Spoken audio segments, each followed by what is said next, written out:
At his alleged $50 million fundraiser dinner this past Saturday, Donald Trump told the gathered crowd of wealthy elites that he will continue to fight to keep their taxes low. Because as we all know, that is the most important thing happening in this country right now, is making sure that the wealthy elite do not have to pay their fair share in taxes. And these people that attended Donald Trump's fundraiser dinner that did open their wallets and give him money, that's the only thing they care about. They don't care about immigration. Well, actually, I take that back, because they do. Because you see, they want that steady supply of cheap labor coming in, but they're willing to overlook that, of course, because, tax cuts. They don't care about the environment. They don't care about inflation, other than when they can use inflation as a disguise to raise the prices on the products that they sell. They don't care that the average working family can't afford an emergency of $700. They don't care that people are having to work 2 jobs, even though, of course, that number has gone down, thank God.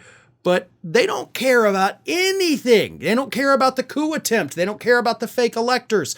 They don't care about the Capitol riot. The only thing those people in that room with Donald Trump care about is, what can you do to lower my tax bill? And the sick, twisted part of that is that these are people who, even if they had to pay more in taxes, it doesn't affect them. There were billionaires in that room who applauded Donald Trump telling them, I'm going to fight to lower your taxes even further. It blows my mind. Possibly because I am not a disgustingly selfish human being. So for me, it seems highly irrational for a person to put their own tax bill above the good of the country.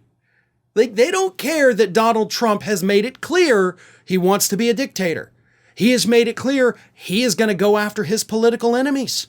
He has made it clear he is going to go on a revenge tour for 4 years if he gets back in the White House. None of that matters to them, because he may reduce their tax bill by $1-2 million a year, maybe $10 million a year. Oh, look at that. I mean, I know I've got $20 billion in the bank, but hey, an extra $2 million a year. Wow, that's great. Sure, I'll sell out our democracy for an extra $2 million a year. Yes, I will starve the federal government of much needed funds so that I can save a couple bucks a year. Money that I won't notice if it's there or not, but I want it because I don't want somebody else to have it, because greed is the only thing these people know.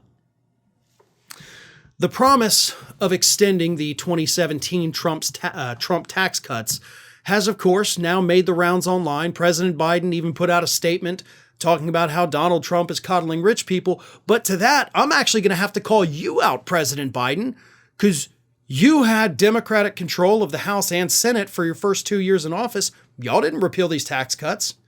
Did you even try? I mean, as far as I've seen, I do politics all day, every day. I didn't see y'all try to repeal those tax cuts. You didn't. You left them in place. So I'm sorry, Biden, but you actually don't have any room to talk on this, because you could have repealed the tax cuts, but you didn't. Instead, you're like, well, we'll just let them expire next year when they expire. You could have gotten rid of it. You could have given the government more money. We could have had a better infrastructure bill, even though the one we have is pretty good. Still wasn't enough. But you didn't do that. But again, this isn't about Biden. This is about Trump. This is about Republicans. And as I've said a million times, the only thing these people know how to do is cut taxes. It's like Reagan came up with this idea in the 80s, and they're still stuck on it because they got no other ideas. Remember their healthcare plan, right? The Obamacare replacement that luckily got defeated? Do you know what that really was? It was actually just a package of tax cuts masquerading as healthcare. It gave massive tax cuts to corporations that aren't even involved in healthcare, because that is the only thing these people know how to do. So it makes sense that Trump is out there telling them he's going to cut their taxes, because when it comes to Republican ideas outside of the culture wars, the only thing Republicans know how to do is give rich people more money. Well, folks, we have crossed that 1 million subscriber milestone, but rest assured, we are just getting started here at Ring of Fire. So if you're not already, please do subscribe to the channel and Make sure to like, share, and comment on the videos.